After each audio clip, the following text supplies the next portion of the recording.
What up, besties? Welcome to The Real Her, the unfiltered podcast for ambitious, funny women who want it all. Real relationships, real success, and a real life they actually love. I'm your host, Christina Fusco, real estate investor, entrepreneur, and your new hype woman in life, love, and business. Each week, we're flipping the script on traditional business podcasts and focusing on the women behind the business. We're here to laugh, we're here to cry, and most importantly, we're here to dominate together. So go ahead, pour that favorite beverage, let your hair down, and let's get ready to unlock the real her.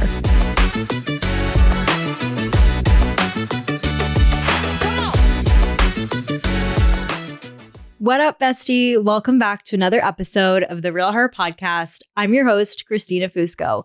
Can you guys believe that it has been 1 month already that this podcast has existed?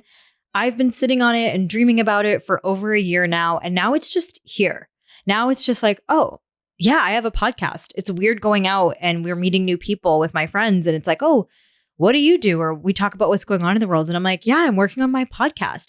It's so much fun. And honestly, people are so kind about it. Everyone's like, great, let me give you a follow. Let me give a listen. And everyone's support this past month has just been incredible.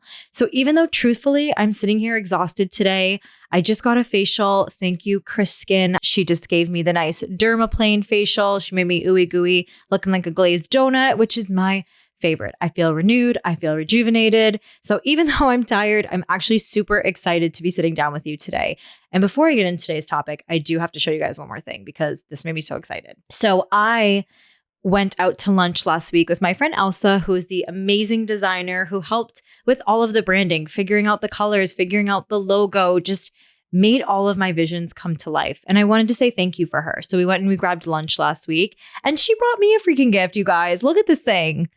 Look at this little mug. Oh, it's the RH on a mug. So yeah, guests, get ready because we're always going to be drinking out of this, whether it's wine, whether it's water, whether it's coffee, we're going to be drinking out of this. So cheers to you, Elsa. Thank you. I just think it was too cute not to talk about. So let's get into another element of this podcast. I've promised you guys to be your life, love, and business hype woman. I've promised you guys that we're going to build real relationships, real success in a real life we actually love. And there's going to be a multitude of ways that we do that. It's going to be through the people I interview. We are going to be interviewing women of all different industries, all different types of business to keep the ideas sparking, to let you all know what's available out there for you to go and tackle. But something we're also really going to talk about is real wealth, because hot girls build wealth, okay? And wealthy girls are fun.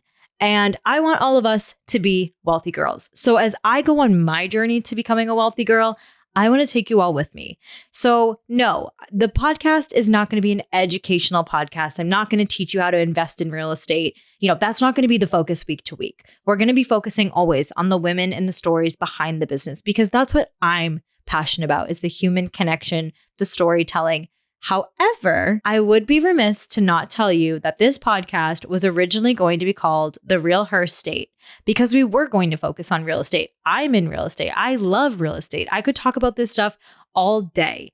And something funny happened when I really started to get into launching this podcast. I was like so certain about The Real Her State.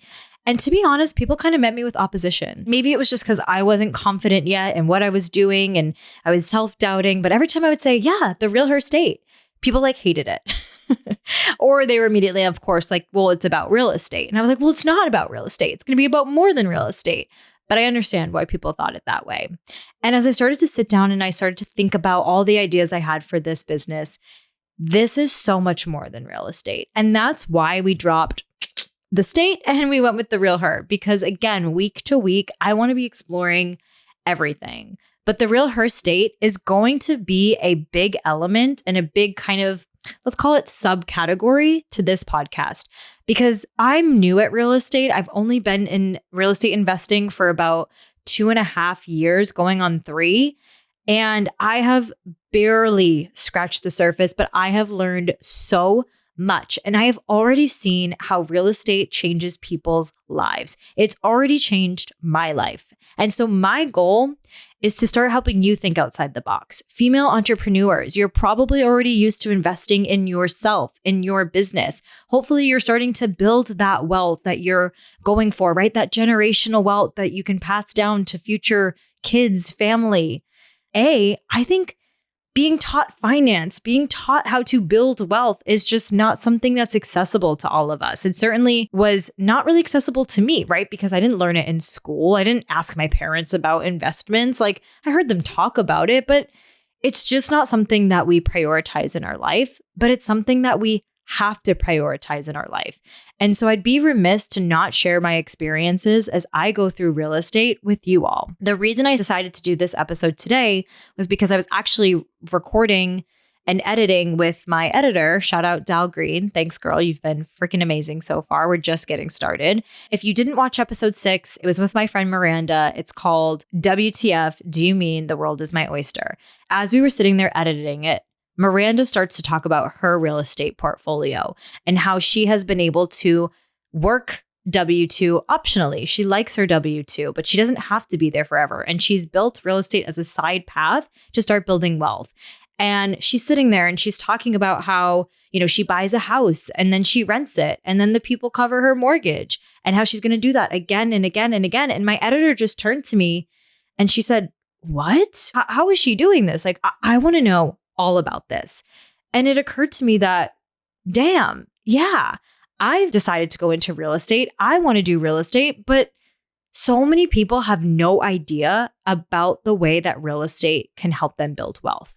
I think so many of us think it's a real estate agent world. Doesn't have to be that. That is one side of it, but that is a tiny side of real estate. Or we think we have to be super rich to own real estate and multiple properties. And you see these like male macho guys on there yelling at their screens. No, we're not going to do that either, besties, because that's not my energy. Okay. We're going to make this fun. We're going to make it accessible, and we're going to make it so that building wealth becomes who you're meant to be and what's just automatically into your habits, into your routines, not something that feels far away. So as I build my confidence and journey of going on real estate, I'm taking you with me. So you're probably wondering, like, how did I even come into learning about real estate? Because again, hopefully many people did grow up in some type of home, whether you were renting that home, you owned that home. Home can mean many different things, right? It could be apartment, it could be a condo. People in cities, right? They live in a lot smaller apartments, condos, townhouses. People who live in suburbs maybe live in houses. All of us, hopefully and thankfully, had the chance to grow up with a roof over our head. But I was very lucky that I got to see it through a little bit of a different lens. So my family owns a multifamily property just outside of Boston. It is a 2-family right now. There is a woman who I actually helped find an apartment for when I was like 10 years old, and she's literally been there ever since. And then there's a lower apartment, which right now my sister and her husband live in. My parents bought that property. My dad bought that property when he was like 22 years old, you guys. Like, can you imagine? He bought it for like $20,000. But anyways, my dad decided to take a risk when he was 22 years old and buy this multifamily property in Boston. Because my dad was a handy guy, he renovated it. Him and his brother, his family, whoever helped him get it done. And that was the home that my parents lived in ultimately when they decided that they wanted to build their dream home and their dream life. So they leveraged this property, lived in it. They had my brother and my sister, who are older than me, all living in this tiny little apartment. And they used that apartment and having that tenant up top to cover the mortgage so that they could go and they could build their dream home where I grew up. My dad only bought one property, owned 2 properties in his entire life. But he always says, like, I wish I had done more. I wish I hadn't been afraid to take some of those risks, because he saw how powerful just that one home was in leveraging to create his and my mom's dream life and ultimately create the house that I grew up in, which I absolutely love and adore and am so appreciative of. And so growing up in that household, my dad would always be going to the property, checking up on the tenants, going to shovel snow, do landscaping, whatever it was, you name it. And I was always obsessed with it. I don't know why. If he would go to the property on a Saturday, like sometimes I wanted to join him, or, when the property was vacant before we rented it, I wanted to go look at it because I loved looking at houses. I think I thought my house was beautiful growing up. And so I loved to always see people's houses. I was a little kid who showed up to a friend's house and I'm like, yes, I'd like the tour. And it's like, don't you guys just want to go run around in the yard? No, I wanted to see the bedrooms. I wanted to see the bathroom. I've just always really had an appreciation for homes and design and interior design.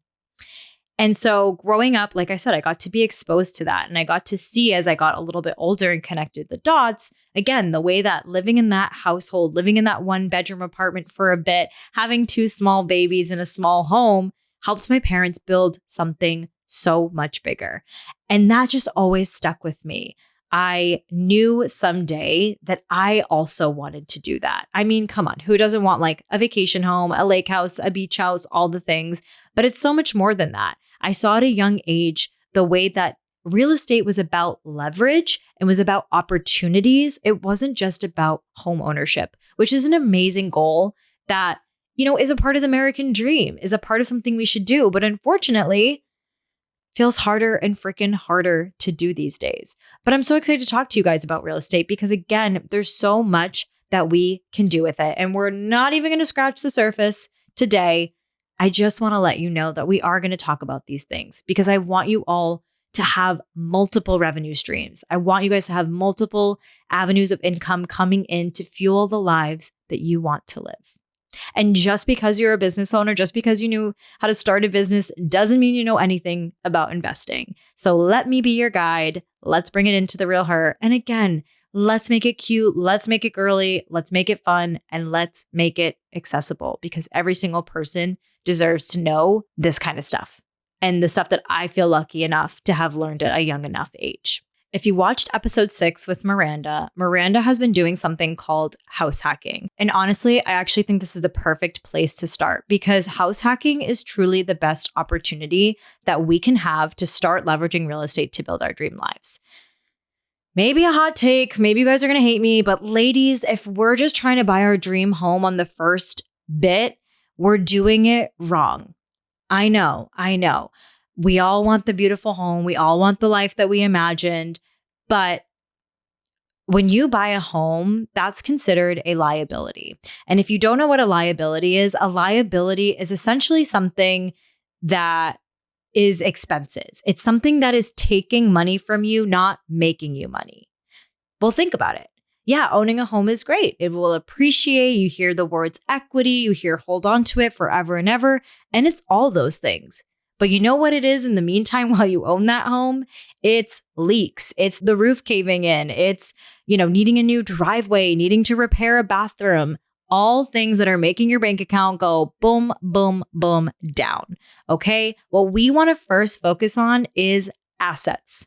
And real estate, yes, is an asset, but it's all about how you use it.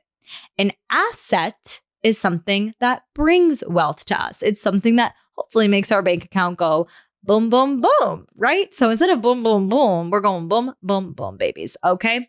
So we want to focus on real estate as an asset. So if we just go and buy that beautiful dream property, amazing. I think we all deserve it. Go and get it, boo. But listen, if we just go and buy that dream property, we're only creating a liability for ourselves. If we instead approach it by going to build an asset and going to buy an asset, then you are now leveraging real estate to start building that dream life. The same way my dad took a shot on that first property and him and my mom used that to build our dream home. So let's talk about what Miranda talked about in her episode. Okay. So when you decide you want to go and buy your first property, there is something called an FHA loan. And the FHA loan is an owner-occupied loan that allows you to purchase the property at a lower discounted down payment. So a lot of people think, okay, I have to save 20% for a property, 25%, 30%. Maybe I have to buy the whole property in cash. That is absolutely false, especially if it's a property that you're going to be living in. Most FHA loans, you can do about 3 to 5% as a down payment. Yeah, I know, bestie. If you didn't know that, now you know, okay? 3 to 5% on a property is a huge difference between 10%, 20%. Big difference, okay? Especially with the way that houses cost a lot more money than they used to. So first off, that's what Miranda was using in the example that she gave. She bought her first property with 3 to 5% down, and she lived in it. So I don't know the exact details. Maybe it's a 3-bed home. Maybe it's a 4-bed home. Maybe you buy a multifamily property. So maybe you have a bottom unit and a top unit, or 3 units, 4 units, whatever you can get your hands on, right? But again, this is not our forever home. This is not our dream home. It is the home that builds the dream, okay? It is the home that leverages the dream home that you want. I know when I think about mine, she's got arches, she's Spanish style. Like, I know she's coming, okay? But I'm going to do the other not so sexy homes in the middle to get it done. So you've used your FHA loan, you've bought property, you've put 3 to 5% down. You have to live in it. There are laws saying that this property has to be an owner occupied property. States differ. So obviously check your state, like some are 6 months, most are a year. So let's just say, besties, you've now committed to a year of your life in this apartment or home or whatever the situation is. But what's really cool about this, and where we call it house hacking, is that you get the opportunity to now use that property to rent. So let's start with a multifamily. Let's say you live in the bottom unit and you rent out the top, and maybe the top is a 1-bed, 1-bath. Maybe the top is a 2-bed, 1-bath, whatever it is. Find out what the rents are in your area, right? Again, this is a lot more detailed. We're bringing it back in. And you're going to have tenants upstairs. So let's say you have 2 badass women that are living upstairs in the unit above you, and you and your dog are living in the unit below. Let's say the mortgage for the entire property is $2,000 a month, as an example. Okay. And let's say you charge $2,000 for the 2-bedroom upstairs. Well, guess what? Now your mortgage is being paid by your tenants upstairs while you're enjoying your cutie little facial nights and your Netflix while you're cuddling with your dog on your couch. So now you're a homeowner. Now you have somebody else paying your bills, and now you have a free place to live. How many of us would like a free place to live? I know I would, because I love to travel. I love to go out. I love to have fun. I want to spend my money on other things. So lowering your housing expenses is the first way that we do this with a house hack. So again, if you listen to the episode with Miranda, that's what she was doing. She lived in the property. She rented out the other 2-3 bedrooms that were available. Those people paid for her mortgage. So now she's either saving that money or she's putting it towards something else. Then after that 1 year, you get to move out and you get to go move on. We're going to go back to that 2-apartment example. Okay. So we've already got someone paying $2,000 up in that 2-bedroom. We have our 1-bedroom. That's the bottom unit, which we're living in for free. After that 1-year period is up, we pack our bags, we move on, we go search for the next house, and we put another person in place. Now, let's say that bottom unit is $1,000. So now we have a mortgage that's $2,000. That's being paid for the people upstairs. Now we've added a tenant downstairs who's paying us $1,000. So we are now making $3,000 a month. 2 of that is going to our mortgage. But guess where the other $1,000 is going to? Well, allocating to savings, allocating to making sure the house is taken care of. But guess what, babes? That's going in your pocket. So now you just turned something from a liability into an asset, because now you've brought a revenue stream in. And the cool thing about this, babes, is you can do this over and over and over again as long as you do the owner-occupied method. I'm not a real estate attorney. I am not a realtor. I am not a lawyer. I am not a financial person. I am just simply a girly out in this world who's experiencing life through the lens of her own real estate ventures and what other people are doing. And so if you did not know about house hacking, that is like the first thing, 101 of real estate, because I think so many of us when we're young, we're renting anyways. Okay. Like I currently pay rent. I'm not a homeowner. I do this intentionally. I pay rent.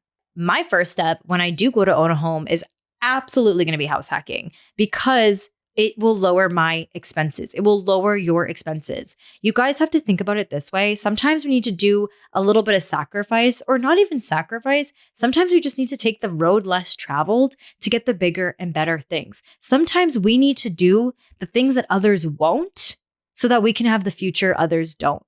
So if I can give you one piece of advice, and if I can give you anything on this real estate 101, think about your options. If you have money saved up Again, 3 to 5%, maybe less scary than what you thought you needed. Start exploring these things. Start talking to realtors. Start getting pre-approved and seeing what options are out there, especially if you live in an area that's a little bit affordable. Or again, maybe you have, maybe, I'm not telling you how much cash you got to have stacked. Like maybe you got stacks and that's amazing. And maybe you don't. And that's also okay.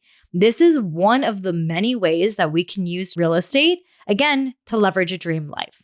So I just wanted to clarify that because again, Miranda started to drop that fact and my editor was sitting there like, what the hell is a house hack and how the hell do I achieve it? So this was just a little glimpse of it, but I hope that you find it valuable because we're going to talk about it. Hopefully you've seen how Miranda has already started to build an amazing portfolio for her and how she is using the house hack method to now go fund her rental property in Huntington Beach. So now she has properties in Northern California. She's living in Southern California, and those Northern California properties are now paying for her to go and live somewhere she wants to try out, live her dream life of being by the beach. Real estate, again, is about opportunities, not just ownership. And besties, I love it. I think it's amazing. And I can't wait to continue to talk to you about it. I want to be here to answer your questions. I want to be here to guide you. And I want to be here to show you the different ways that you can build wealth, both actively through what Miranda was talking about and passively, which is what we're actually going to focus on because we're busy women here. We're all building, we're all working on our things. And my goal is to help make this stuff simple and easy and give you an actionable roadmap to building wealth through real estate. I know this is a little bit of a different episode. I hope I didn't break your brain. If I did, write to me. I'm here to talk about it already. But step one is just be open-minded to real estate. Be open-minded to getting curious about the ways that it can help you because guys, it can change your life so quickly. And even if it's not as quick, it can also be the thing that slow and steadily supports and helps you maintain your life. So get curious, get ready, because we're going to be diving into things real estate on the Real Her podcast through the Real Her State segment. Hey besties, I want to close out this show by saying thank you for hanging out with me today. I hope you loved this episode as much as I did.